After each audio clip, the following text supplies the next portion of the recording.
Hey everyone! Today we're diving into a significant development in the ongoing conflict between Ukraine and Russia. This story is about Ukraine's bold and highly coordinated drone strikes deep into Russian territory, which took place just a few days ago. So, let's break down what happened and why it's so important. On May 31, 2025, Ukraine launched a wave of long-range drone strikes targeting strategic Russian airbases.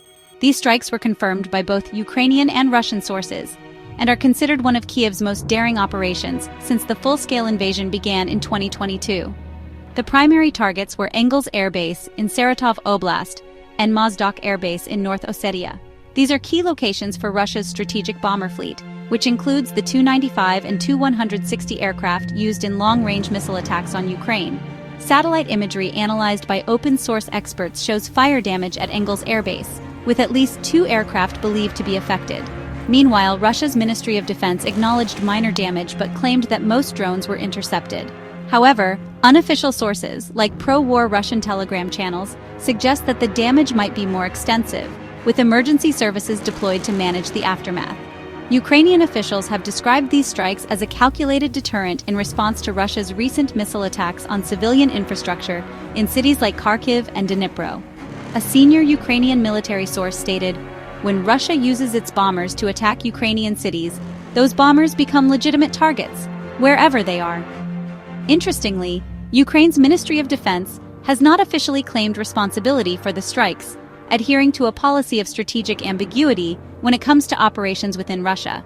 In retaliation, Russia launched a series of missile and drone strikes against northeastern Ukraine, hitting areas in Sumy and Poltava regions. Initial reports indicate that at least 12 civilians were injured in these strikes.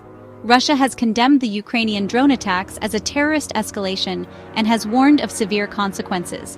Analysts note that these events are highlighting the increasing difficulties for Moscow in concealing its defensive vulnerabilities deep within its territory. Now, this operation could be a turning point in the role of drones in modern warfare. Ukraine's ability to project force over 700 kilometers into Russia showcases significant technological advancements and a shift in their deterrent strategy. According to Colonel James Hartwell, a defense analyst, we are witnessing a redefinition of air superiority. Ukraine is showing that even without traditional air power, it can reach and strike high-value Russian assets. This changes the calculus. Internationally, the response has been cautious. NATO has not issued an official comment, though multiple member states have reiterated their support for Ukraine's right to defend itself. The White House has stated it is closely monitoring the situation and has urged both sides to avoid further escalation. As we move into the summer, both Ukraine and Russia are bracing for more volatility. Ukraine's message is clear: the era of impunity for cross-border airstrikes may be coming to an end. That's all for today's update.